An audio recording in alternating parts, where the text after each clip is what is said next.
Hello, everyone, and welcome to the Covenant Cast, where we discuss the past, present, and future of the tabletop gaming industry. I'm Zach. And I'm Steven, and we are revisiting a topic that we dealt with fairly recently when SolForge Fusion dropped, which is the future of unique deck games. We had a lot of fun titles for this potentially, but we went ahead and just made it part two because it's really just continuing the conversation, a lot of the things we were talking about on the first part of this series. So we hope you join us for some big KeyForge news. Stay tuned.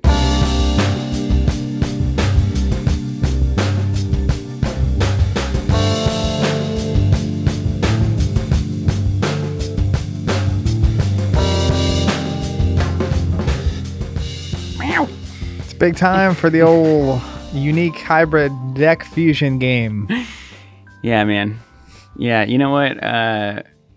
From what I can tell, here's what's happened actually this morning with KeyForge. I don't know when this, you know what, we may put this up today or tomorrow and save the TCG player channel Fireball for next week, because that's kind of old news now. So I don't know when you guys are going to be listening to this.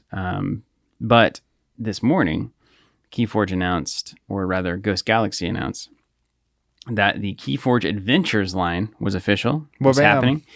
That was originally a print and play offering, like the Rise of the Keyracken that we played on stream. Mm-hmm. It was the PvE variant. They released it as a print and play on the Fantasy Flight Games website a long time ago. It's like during the pandemic, right? Yeah, during the pandemic. And Zach and I were lamenting the fact, effectively the whole time, that this isn't an official line of products and that, you know, we would pay X amount of money just to have this nicely done so we could play with it. And then Christian T. Peterson heard the call and answered. And said, yeah, we're printing these officially. We've got two of them, Keyracken and the other one, Abyssal something or other. And it doesn't matter. Yeah. I'll just play it. And so those are coming out. Those are $25 a piece. You can play them 1 to 3 players, what they have listed on the pack at least. They are scenarios, and they're printed in full quality cardboard with full colors, etc. Packaged up real nicely, and we also launched a subscription for those this morning in tandem with that announcement. So you can find that on our website, $24.99 per release that comes out. So KeyForge Adventures happens, which is pretty fascinating because KeyForge is moving. Did we ever talk about on the cast that KeyForge got bought? I don't think so. By Ghost Galaxy, that is owned by Strange Stars, which is run by Christian T. Peterson. The strangest star. So if you're unfamiliar, I'm just going to give this recap real quick. Christian T. Peterson founds Fantasy Flight Games in the 90s. Mainly through Twilight Imperium, notably. That was the big moment. Yeah. And then we ran into FFG officially. Gen Con 2011, I was walking by their booth. They had a big banner that had like a Nazgul on it, on a fell beast. It was this crazy piece of art. And it was clearly not the movies. So I was like interested, and then got a demo of the Lord of the Rings LCG, first cooperative card game I ever played. Then got a demo of Game of Thrones, and immediately was fascinated with the LCG model, all that kind of stuff. So, et cetera, et cetera. Advanced that, not that long after 2012 is when X-Wing and Netrunner come out, then Star Wars LCG, then Imperial Assault, then Conquest, and like the hits just keep slamming all the way up to 2018 when KeyForge was released. Now, all that said, from what I can tell, Christian is definitely on the FFG side of the fence, largely responsible for the crazy ideas, the innovation, the pushing forward, the LCG format. Even Twilight Imperium was like the first really big, expensive board game, high quality components and stuff. So he left the Fantasy Flight, actually merged with Asmodee back in, I think, 2015, 2016. And I think it was around 2018, 2019, towards the end of 2018 is when he left his official post at FFG / it was actually Asmodee at the time. Started a new company. That company owns a lot of different companies. That's kind of what he's doing these days. And it's all kind of game related, right? It's tangentially games. He bought the old FFG Event Center. Now it's the Game Center. He has it seems from the website last time I remember checking, it was like a VR situation, and he's bought the ability to print the KeyForge decks, or that technology, and play mats and all that kind of stuff. Yeah, that Art of Forge thing. Yep. And then I remember running into him at Gamma.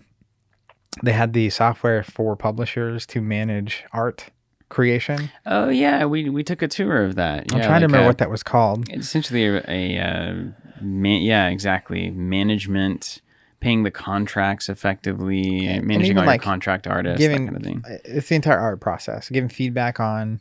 You can imagine if you're making a set of cards that has 300 pieces of art, and who knows how many artists you're hiring to do that.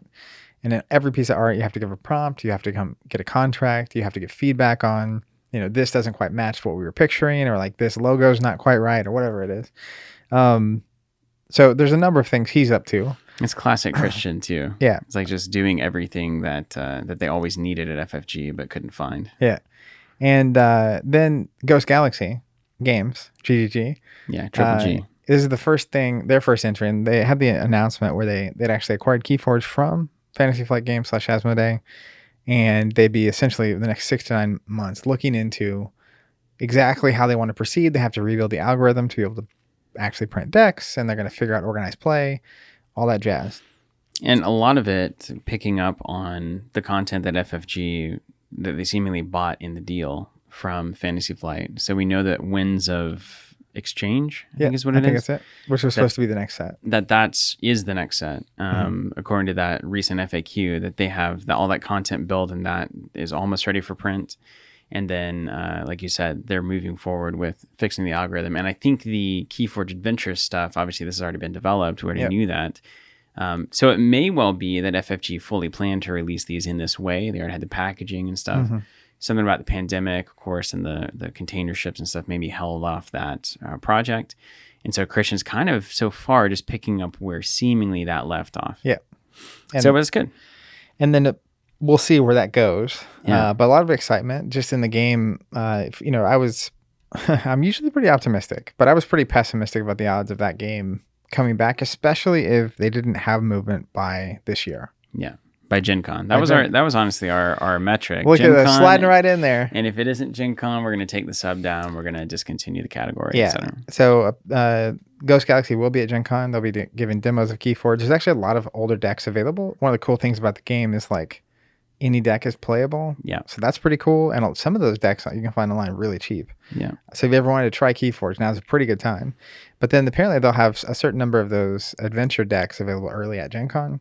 And special edition too. Seemingly. I'll be right back. I got to book my ticket. Yeah. For not going to Gen Con. What am I doing? But the exciting part of this for me is they're just actually moving. Yeah. And the having the adventure products be a product, and they talk about we're going to continue releasing these products.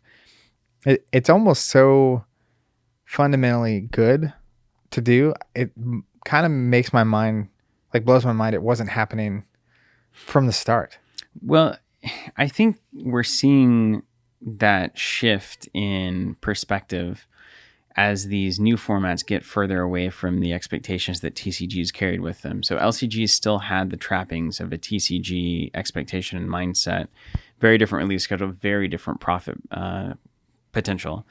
And so it took a while for people to understand what an LCG actually means beyond just how it's released and how that changes your perspective as a player, whether it comes to organized play, which we talk about a lot, or just how quickly a meta moves, or whether or not you need to buy every release. These kinds of paradigms start to shift. And I think widely we've seen these solo and multiplayer co-op variants of things become more and more and more and more important, alongside the need for like digital clients for certain games. But you've seen board games have absolutely moved. There's entire companies that their whole job is to make a solo playable variant of any given board game. Yeah. So that the expectation now for players, I think, is starting to be more and more that I need multiple ways to use this product. If I can't go out and play with somebody over the next 3 months, I need to be able to use these cards, put them on the table, have a good time, solo or with a friend over where we don't want to play against each other. So that to me, at least in the non-competitive, the non-collectible products, that is adding a lot of value to those variants that make them more competitive with the TCG model moving forward. So my eyes are on, okay, so KeyForge, first of all, like you said, is moving. Wonderful. It's really exciting, like getting to play it on stream again. Yeah, it's like, this game's we're great. back. Yeah, the game's great. Very different from SolForge. I think they both occupy an extremely unique position in the unique deck landscape so far. I think they play very differently. My brain works differently on both, and I think they both have strengths and weaknesses. But now one of them has a PvE variant, a solo PvE variant, and so you can see how these things start to stack up, where a player might be thinking, I like this format, but I only have room for one.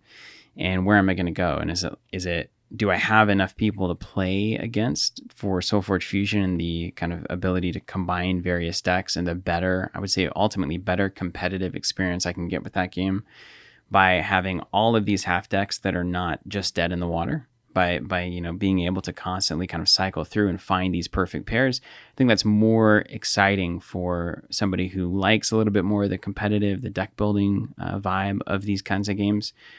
SolForge Fusion looks like a really good option, but then you're like, well, but if I can only play 3 times a year, 4 times a year, maybe once every quarter, do I want to get additional value out of these cards that I'm buying? So maybe I'll go with KeyForge because it has this PvE experience. And then to me is like, it's the arms race to the digital client. Yep. At this point, I think we're talking about the future of unique deck games. It's so built for this, it hurts. And both of these companies have now said, we really want to do a digital client. But I can't imagine that whoever gets there first doesn't reap a pretty significant benefit of player base shifting or getting involved. I mean, I think that's kind of one of the bigger things I wanted to hit today is like the reasoning and the desire and need for solo, co-op, and digital. And I think they both solve a similar problem, which is what happens when it's 11 p.m. and you want to play, and you can't drive down to the store, or you just have an hour to do something, but you can't, go to a tournament or at a specific day or time. And that's even if you just want to learn, you want to dip your toe in. Like a solo mode or a cooperative mode is so much easier. I picture someone coming into even our store, and if you have the option, two people show up, a couple or 2 friends or whatever, buy 2 decks, buy this thing, you can immediately be playing together in this game. It's such a good way to learn that's not heads up. Yeah. There's a little more to learn if you're doing it that way, but I think the game appeal goes so much higher in both directions. Like there will be people that play solo or that play competitive that are interested in a different way to use the same. Like I buy decks, it's not good in tournaments, but this would be a fun one to play in the cooperative mode, and vice versa, which is the bridge into once you learn the game and you have the decks, it's really easy to be like, oh, it's Tuesday night, they're having the KeyForge night, I guess I'll hop down and like get a new deck and like see what's going on. Yeah. Really low pressure.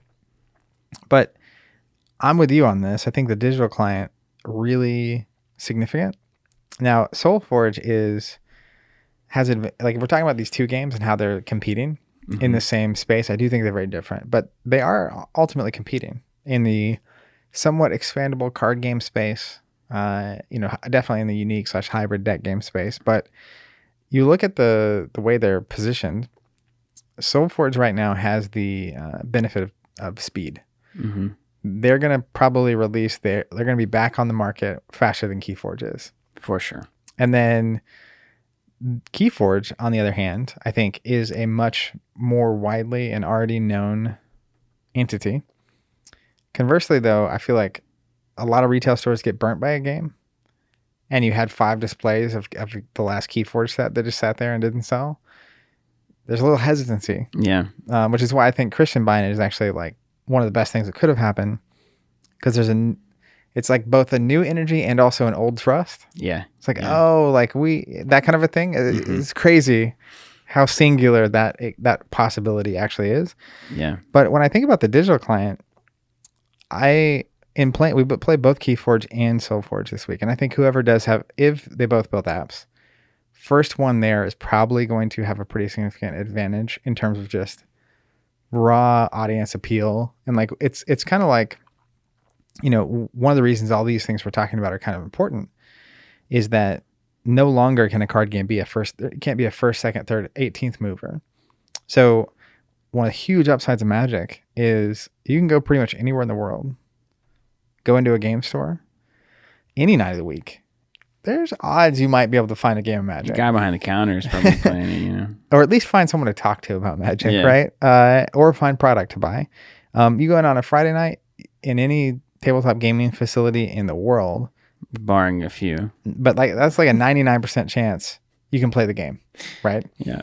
So the need explicitly, and they already have all the other tools too, right? I don't know if they have a co-op, but I know they have the digital client, all that kind of stuff. Yeah, I'm sure surely they have. Did Commander not? No. Did it start as a? I don't know. There might be teams, but I'm sure somebody's figured that out. Yeah. But the need for a solo mode to learn the game on, or the need for a solo mode / co-op mode to play at home is way less in that case. And so when you talk about games that are smaller, which is, and by smaller, I mean not Magic, these tools are really important for retention and making it worth buying KeyForge decks and playing the game. Even if it is just once every 6 months, you make it out to a gathering or just a social event with some of your friends.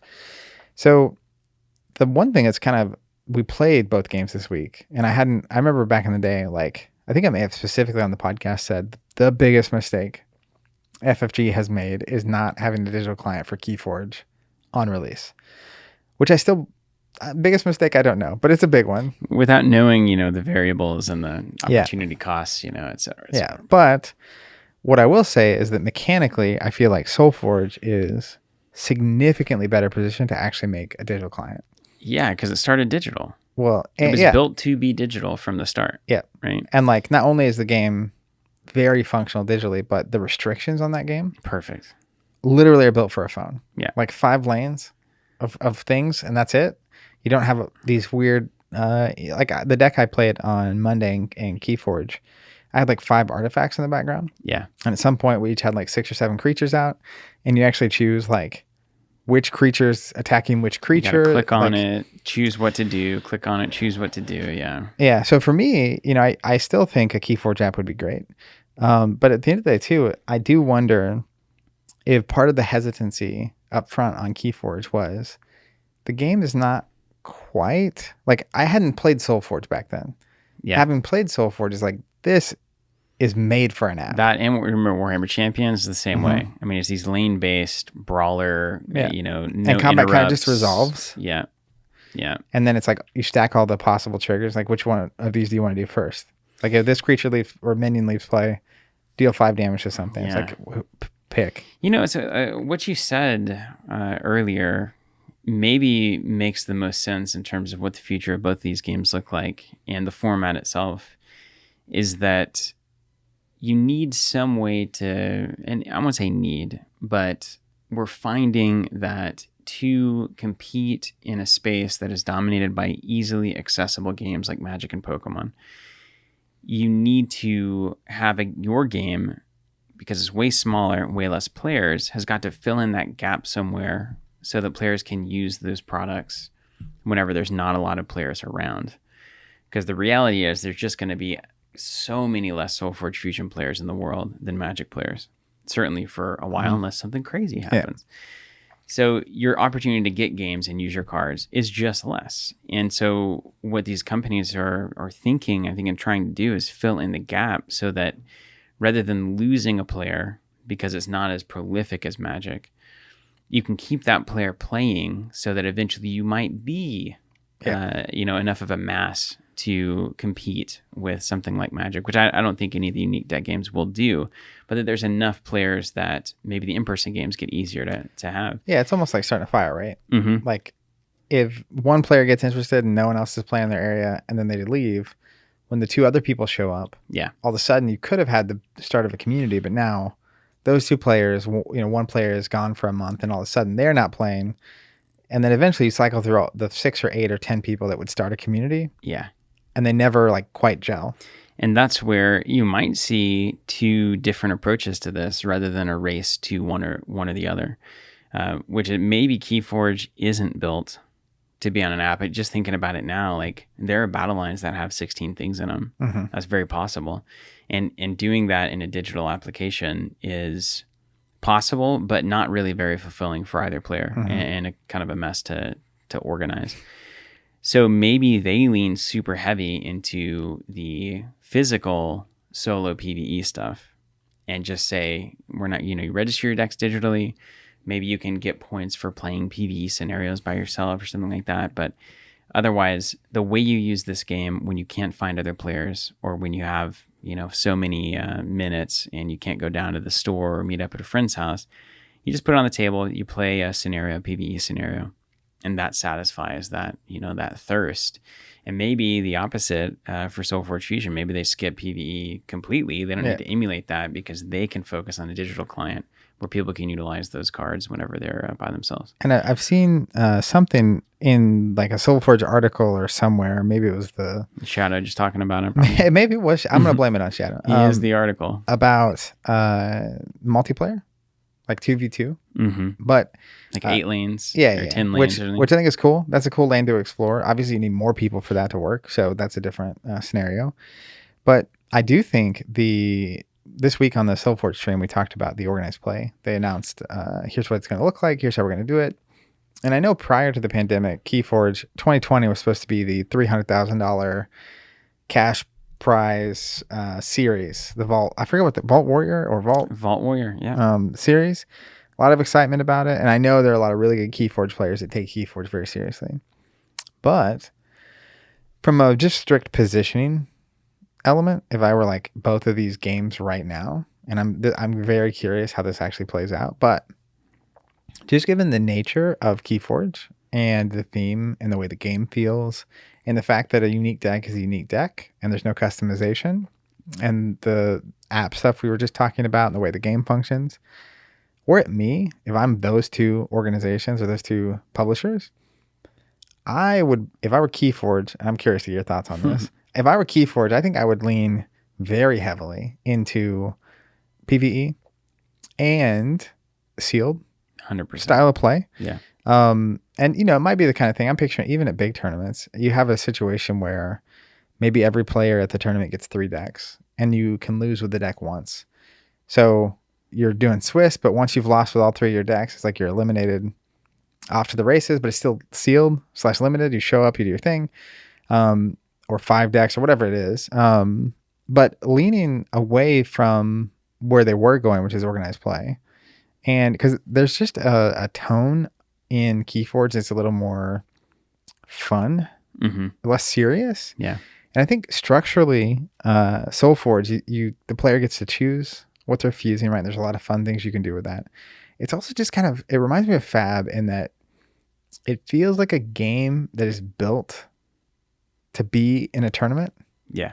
Way less like weird rules interactions, Yeah. way less disparity between the power level of the decks. Like KeyForge almost wants to go sorcery style where like there's these bonkers crazy, like one of my favorite games of KeyForge I played, I was playing it was a sealed. And I was playing with my friend Matt, our friend Matt. And we both had moments where we literally like stole, like one of us had 12 or 15 amber, stops the person from getting a key. The next round stole a significant portion of the amber. And like this big pile of amber just went back and forth for several rounds. Yeah. And so it's just a little crazier. And like the power level is a little more untamed, I think, in that game. Not that there's not huge moments in SolForge. Look at the stream this week. Right, yeah. Big moments. But they're also built on kind of these longer term building to a combo, playing to those fundamental like card gamer long game. It's less you just decisions. hit the combo and it was in your deck. Yeah. And more like you kind of seeded this. And if I was watching as the other player, I should have seen this coming. Sure. And like, we played KeyForge on Monday and your deck was capable of doing an insane thing if the cards were in the right order. Yeah. And that's less of a factor in SolForge, right? You can make, because you have board presence that sticks around a little bit longer, you can make things happen and plan for things. And every 3 turn cycle, you're going to see most of the cards. Yeah. So you can kind of bank on, but you can't fully bank on, which is nice. Yeah. But if I were SolForge, seeing their organized play program, I'm really hoping that they're already well underway on an app. If you think from a competitive standpoint and like the grind, these are quick games. Not that KeyForge is not slow or by any means. It's not like an hour-long game. Yeah. But it definitely takes longer to play than a game of SolForge, I think, especially if you have like an app. But this idea, and SolForge already kind of integrating from that OP announcement one layer that is actually played online. Yeah. And so like that makes me think like there's going to be an app at some point and it's going to be great. But if I were those two games, because we now have two games in this unique space / hybrid, whatever you want to call it. So were it me, that's exactly how I position. And not that SolForge can't be casual, and you can have that angle. Any game of it. can be casual or competitive, right? We've always said that, you know. But like, it seems like it's way better positioned to actually go after the competitive, organized play style tournaments, victories, level up your decks, that kind of stuff. Yeah. And KeyForge could just get really weird in like the best way. Yeah, I mean, this is my own inclination anyway, but I really dig that idea. Like the premier KeyForge tournaments are just sealed tournaments. Like that also gives you the added benefit of being more appealing to retailers. So if you're Christian doing this relaunch and you announce our premier tournament format for local tournaments, for regional tournaments, and even for things like maybe a world championship is going to be based around the idea that you get X number of unopened decks to start. And then, like you said, maybe you can lose with each of them once or that kind of a thing. Now you can still do the other formats, have the adaptive formats, etc. But just that simple fact where retail stores say, like, anytime I host a KeyForge tournament, like I'm selling decks from these displays to do it, which is way, way more appealing than any of the quote unquote constructed tournaments for TCGs or for unique deck games. And certainly for LCGs, although like that's the LCG problem, right? You can't even just have a sealed event. And so it's very difficult for a store to actually make any tuna on all of that. Well, and also it's difficult for players to get in at a certain point. For sure. If you have to buy 2 years worth of releases and then build a deck and while you're learning the game to play in a tournament, I've seen that recently with Fab, like the draft format being back because they had a set where you couldn't draft it. So it was all constructed that season. For whatever reason, yes, they're doing that. Well, that's a future podcast topic if I've ever heard one. But the just the reality, the draft is so approachable it's sealed particularly approachable, but had a couple new friends learn how to play the game and playing in these events, and now they're playing, they're excited about the game. So same there. And you can structure the big organized play stuff in a lot of different ways. You could do part sealed, part bring your own deck. You could do whatever, however you want to set that up. But I do think a fully unique deck instead of the hybrid deck model with two lends itself to me because, really what it kind of evolved or devolved into was hunting down the best decks that you would enjoy playing and the mathematical SAS scores and like which of these is best. And even those SolForge games this week, it's like, it is which decks are best, but also which decks play best together. Yeah. And having a strategy that you're actively like building to, and it's unique in that way. It's different.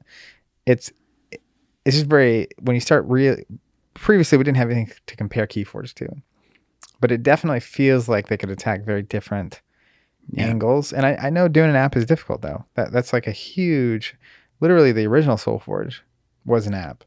And it was too expensive to continue running, so they had to shut it down. Which means there may be some hesitation there too, right? 100%. I mean, there's some bad memories with that phase of SolForge for Justin. I remember that was like kind of excruciating time.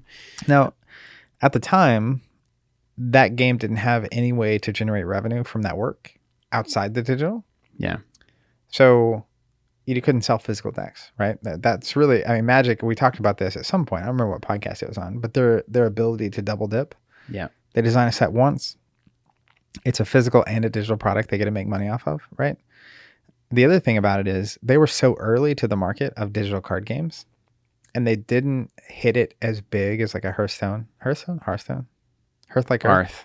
Hearth. Yeah. Not like Earth. Not like Hearth. Not like Earth is how I remember it now, because I used to think it was like Earth. Hearthstone, and like a dwarf. you have Magic getting really big, especially during the pandemic, Magic Online. So I think there is a huge expressed potential in a digital client if you can be successful in that realm. But you also kind of get to split the goalpost in terms of the cost because you do have this physical element to it. So yeah, I mean, do you think that on the digital clients, do you think that they always should be tied to the physical product exclusively?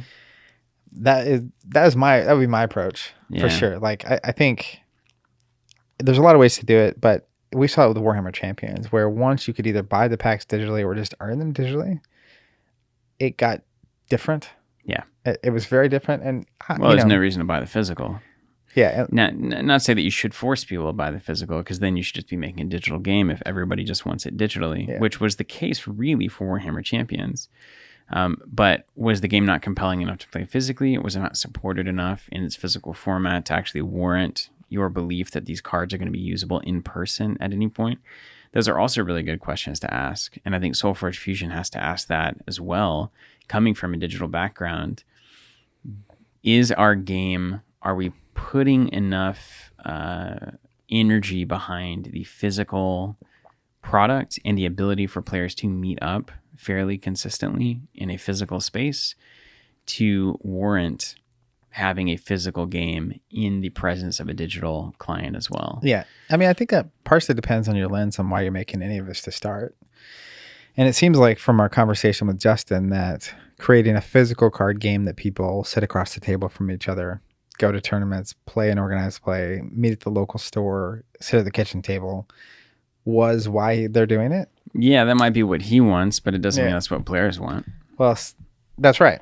Like that's ultimately the question that everybody has to ask is like, yeah, you want that to be the case, but gosh, I mean, it's very difficult to find a long-term game that can consistently do that isn't already established. So like, I think about Flesh and Blood, and they came out classic new TCG. We're all in on retail support, retail stores, like organized play is our entire goal.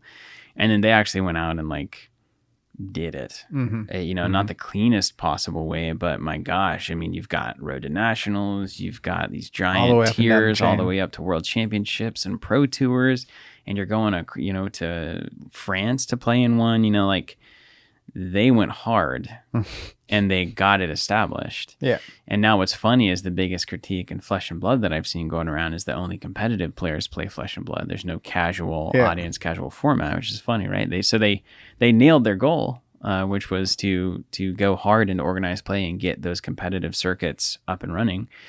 But like SolForge Fusion or KeyForge are not going to do anything to that level. Right. So do you need to go that hard to incentivize physical play and to make that the whole format? I think if you want people to pay TCG prices for a game, that is one way to do it.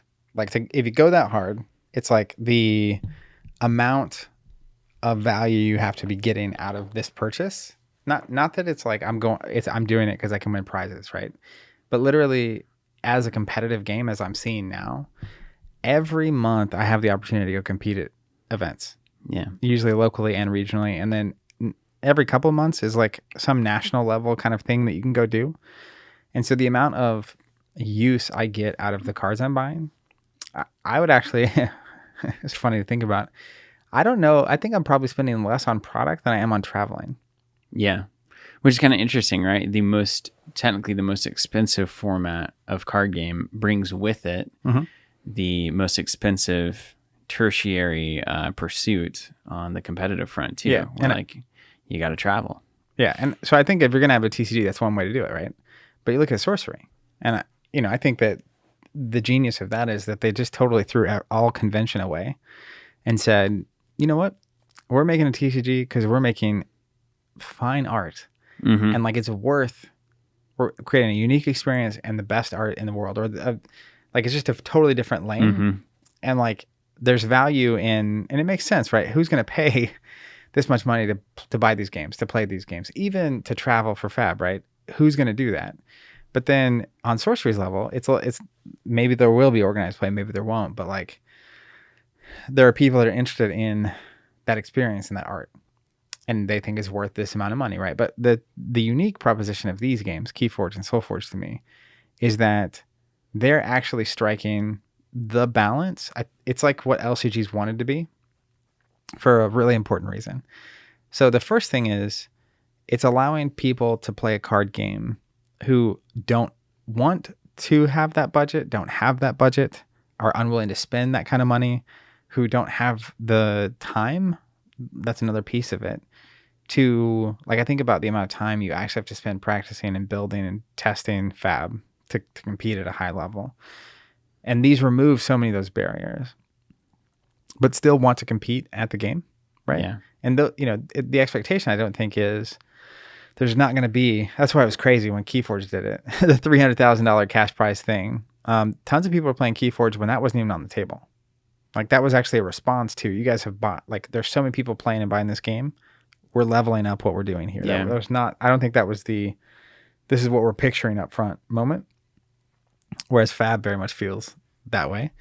But the difference, this is the key difference with this model compared to LCGs particularly, is that there isn't a finite amount of product for people to buy. Yeah, you can always, a pack always has value to a KeyForge player. Yep, you literally can always get another deck or another half deck or whatever it is. And so when it comes to people that just want to play casually, more like an LCG, you can buy 2 decks a month.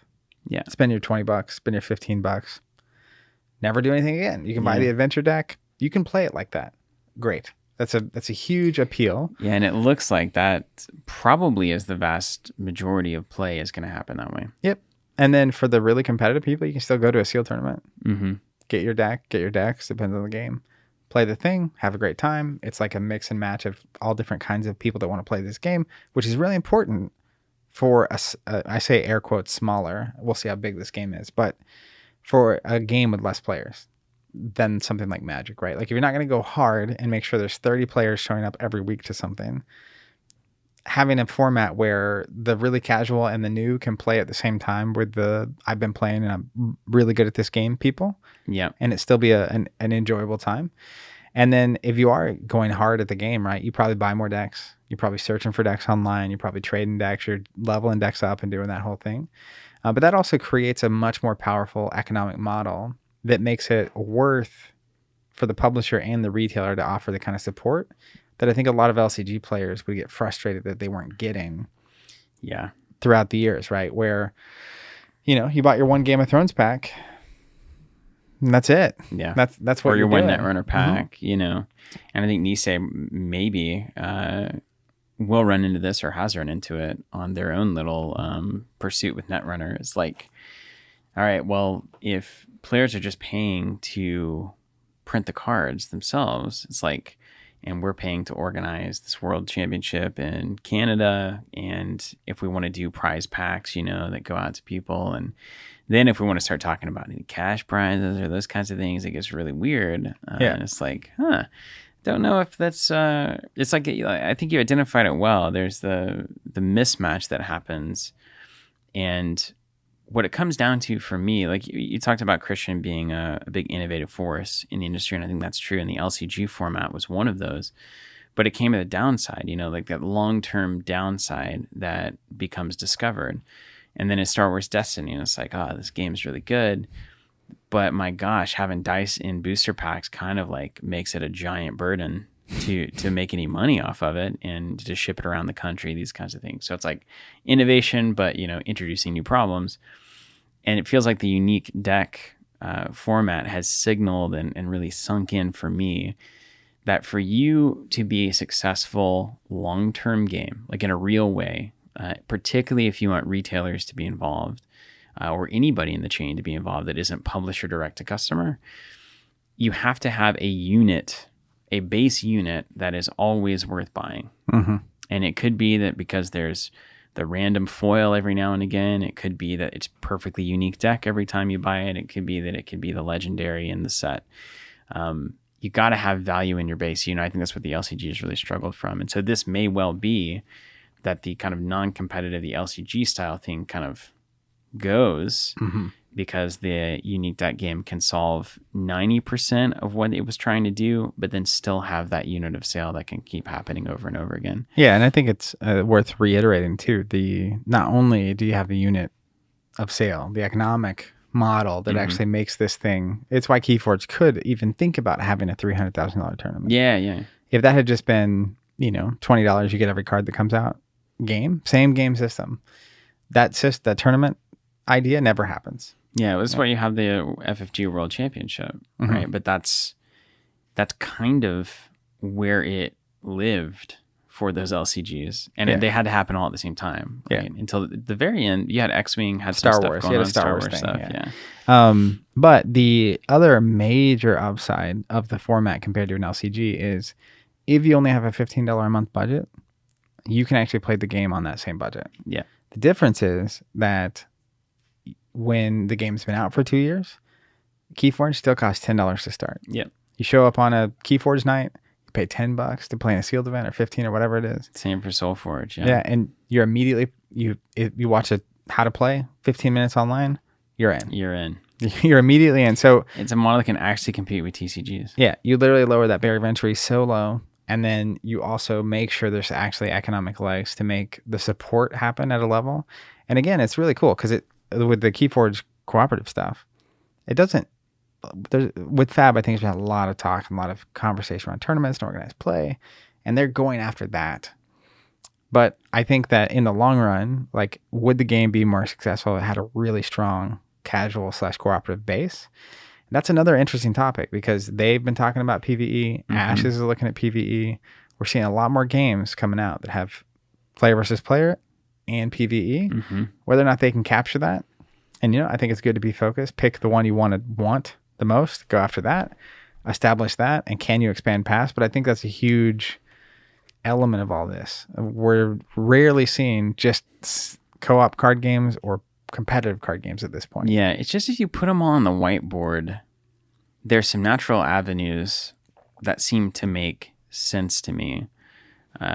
And Flesh and Blood going after organized play so hard makes the most sense because there's the person who's wanting to play PvE. This is not a absolute statement because I'm that person. But again, also, I'm actually fitting what I'm about to say because I don't buy the cards. The person who's wanting the cooperative, laid-back PvE, maybe even solo experience is probably not the person that wants to spend $300 to $400 every quarter on booster boxes. So you're kind of like, well, who's going to be here buying all the cards but then not really playing as much in the tournaments and playing more of that casual format? Whereas, as you're saying, as much as it's easy to buy a $10 KeyForge deck and play in the tournament, it's more easy to buy a $10 deck and play against a PvE scenario. So your person who's like, oh man, I'm looking for a new experience. What do I want to do today? They walk into our store in Tulsa and it's like, well, you can learn to play KeyForge in 10 minutes, 15 minutes. I could probably get you there. If you have a card gaming background, 10 minutes. And I can get you hooked up on you and your buddy can start playing, or you and your wife can start playing this thing. And the whole thing costs you, let's say, $49. Let's say we package it up, 25 plus two $10 decks. $49, and we'll sit with you for 30 minutes and kind of run you through it. So you can walk in and immediately do that. I can't pitch that for Flesh and Blood, right? Yeah. You could maybe pitch, like, you can get these blitz decks, and depending on the PvE experience they put out, like, maybe it's not even possible that you can beat it with these, like, dirtily little decks. So you start to put these in the avenues, and then it's like SolForge Fusion and KeyForge, what's going through my head is I really like the idea of KeyForge having the expectation is that when you're having that kind of experience, you're most of the time in a professional setting, or let's say in an official setting, you're starting from scratch. You're starting with that new sealed deck, or 3 new sealed decks, or 5 new sealed decks. Setting that as the expectation, and then maybe every Friday you and I get together, we buy 2 new KeyForge decks, we play one of our random PvE scenarios, and we grab a beer. Yep. That sounds phenomenal, right? That sounds really fun. Is the same true of SolForge Fusion? If we together bought a booster box of 4 half decks and then we randomly paired 2 up, you and I each had one, we play some kind of a PvE situation. Again, lane-based combat makes that really hard. What does the PvE scenario look like for SolForge Fusion, even theoretically? Is that a equal, less than, or better than experience, like a PvE experience? Is KeyForge just simply more suited to it than something like SolForge Fusion? I think mechanically it is more suited, but obviously I think you could design a PvE situation that makes sense for even SolForge. Like, You could even have people be across from each other. There's still 5 lanes, and there's just some threat that goes into each lane. Yeah. And like we can both attack at that threat or mess with that threat, or instead of attacking each other, Kind of like Spycraft in those games we used to play, where there was kind of that mutual objectives in the middle, and then you could attack them with your team and stuff. Yeah. So I could quickly imagine a scenario where you could actually make something cool in that space where you could work it. But yeah, I mean, I think KeyForge organically is more set up to function that way. Mm-hmm. In the same way, I think that SolForge is more organically built for an app/competitive stuff. So not that KeyForge can't do it, but they have to now be aware of each other and have to make a decision. It's hard. It's hard to build a player base, right? So who is the game for, and who are you picturing playing this? Yeah, and then you look at you go back to Flesh and Blood, and now I'm thinking about a digital client. It's like, okay, so let's put KeyForge in the PvE physical box. Let's put SolForge in the physical digital client box, and let's put Flesh and Blood in the physical organized play box. Because Flesh and Blood trying to do an app would be an absolute disaster, because there is 7,000 priority windows until you get to an attack, right? Like you would have to literally click pass. That's why chess clocks don't work very well for that game, if at all, because like there's so many opportunities to play into a priority window. Both the unique games remove that, which makes them already better suited for your digital client. And it also makes the PvE experience way less like technical. Yeah. Right. It's just kind of straightforward. I think other things that are interesting is KeyForge has a lot of different levers. And I think this is kind of the Richard Garfield mentality of things that cards can do that makes them 3, 4, 5 dimensional. SolForge, like your cards are doing damage, preventing damage, gaining you health. It's all based around that same number, right? There's various ways in which you can remove creatures and do damage. Classic game. But KeyForge, there's things like, if you have the tide high, this thing happens. You can gain keys. You can gain amber. You can take away your opponent's amber. You can destroy your opponent's creatures. You can defend for your own creatures. You can taunt. You can exalt. Like, there's so many different ways a card can be valuable that it actually makes PvE scenarios more interesting to design, because there's 1,000 different levers that a unique KeyForge deck might maximize. And you might be building a scenario that is playing to those individual levers that might not be as good in the competitive game, but that are really good in the PvE situation. I think that's one of the really big upsides of PvE for KeyForge, is all those decks that previously were just not cut out for competitive maybe get funny. Yeah. And like, I'm also willing to take goofy decks to that, where it's like, I'm not even trying to, because what would happen in KeyForge is oftentimes your deck would miss one pillar. Don't have enough amber generation, don't have enough amber steal, don't have enough attack or damage or creature removal, that kind of stuff. And so in a scenario where you're teaming up with someone, it's the benefit of the fusion of the hybrid deck game is, okay, well, I can't steal amber, but maybe a scenario doesn't need me to steal amber. Yeah. Or maybe my opponent has enough steal amber that I just have this like super defensive deck, and they're going to constantly send these threats at us, and I can just like box them out. Yeah. Right. So you just get so much utility, like, even as a player who naturally leans competitive, a lot of those decks, I know people that lean cooperative who might be very interested in those decks. It's like, I'm just looking for like the weird stuff. I need a deck that really has these things in it because we're trying to beat this scenario, right? On difficult or an easier. This crazy situation happened. So anyways, you just have, that game seems so suited for it. As soon as they announced those, before it was an official product, the adventure stuff, it was just like clear, like immediately, they should have been doing this the whole time. Like, this had so much dimensionality to this game. Yeah. Now, here's kind of the coup de grace, though, right? So the announcement, hot take. The announcement for KeyForge on these PvE decks, they said, we've developed a set of nightmare cards for each adventure that make them very challenging against, and you want to measure your strongest decks against them. But that's beyond the print and play edition. So this does have new content in it in the form of nightmare cards. But what really is the moment here is whenever each of these PvE scenarios have randomness included. And I don't know, the Nightmare, it says Nightmare has additional cards, but it doesn't say anything about it being randomly generated or randomly. So if it's me, the beautiful situation here is my PvE variant.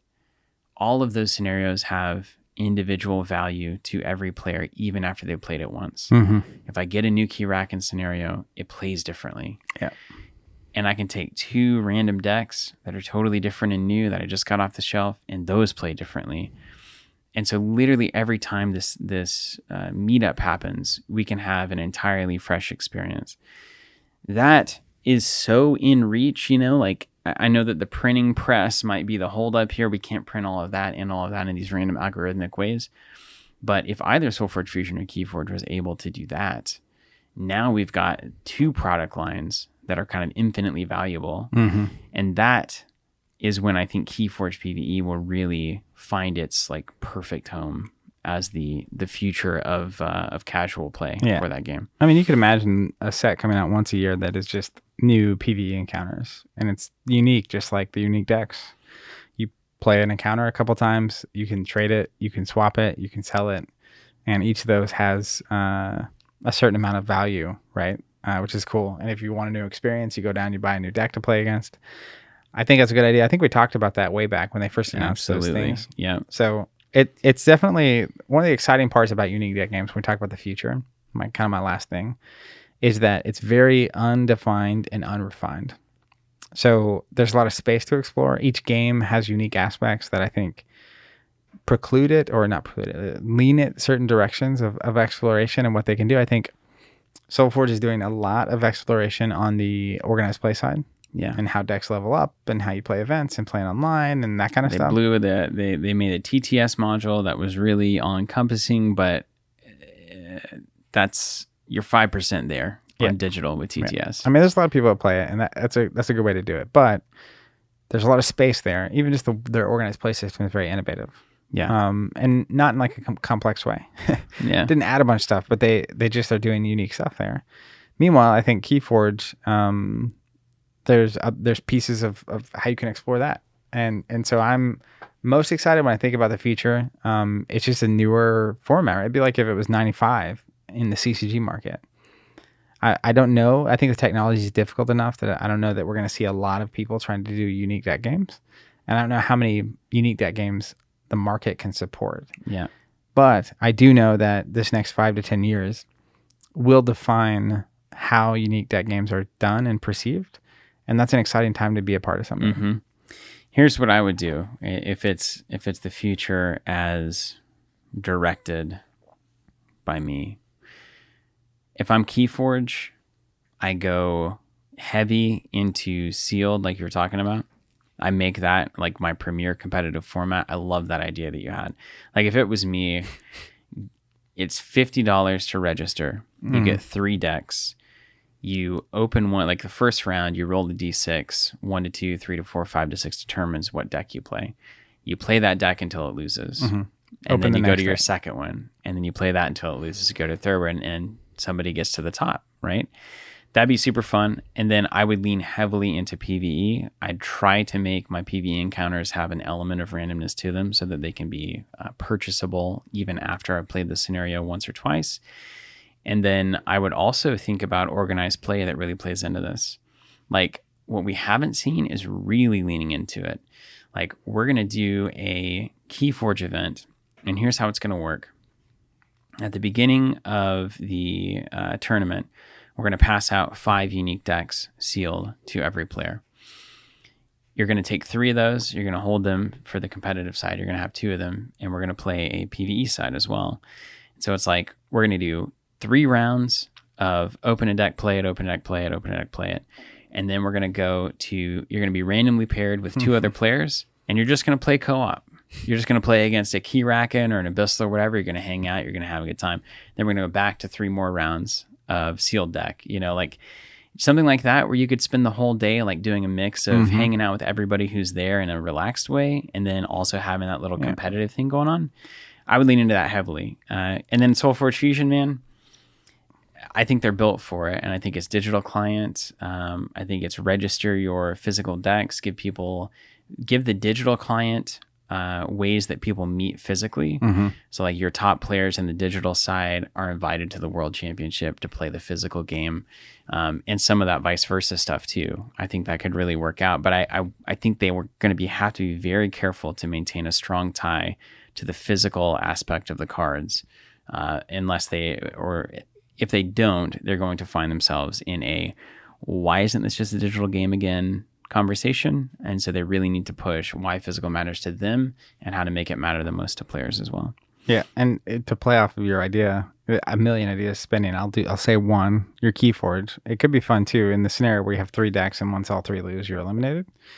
Where after your elimination, that you're eliminated, it's like now you actually get paired with 2 other players to play co-op. Yeah, and it's a scenario. You're playing the scenario, and you could be fun with it, right? Like it you don't have to do it. It could be casual, but it could also just be like 3 random people that have all lost out this round. You guys are getting paired together, and if you beat the scenario on the first try, like this is a promo you only get from losing out of the tournament and then playing the scenario, just to incentivize. Like, okay, it's a bummer you just went 0-3, or you went 2 and then you lost 3 in a row.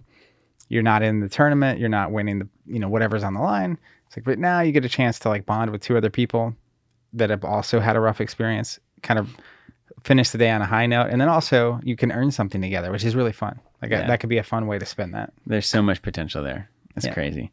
All right, well, thank you everybody for joining us. We're gonna get out of here, and surprisingly enough, maybe if you're listening, play some Lord of the Rings trading card game on the stream here. So we've really spun the goalpost. Lord of the Rings TCG all the way up to the future of unique deck games. There's been a lot of distance between those 2 events in the history of tabletop games. But we hope you join us next time. We're going to be doing the TCG Player Channel Fireball, a little more technical trading card game thing coming up here probably next week. So join us for that. And we can't wait to get involved. Well, I should say, we can't wait for you to get involved in our Discord because we can't find you otherwise. So hop over to our Discord, join in. KeyForge channel is buzzing now. If you just got back in or in for the first time, let's get that channel hopping and have some great discussions about this game. We'll talk to you next time. Until then, keep playing.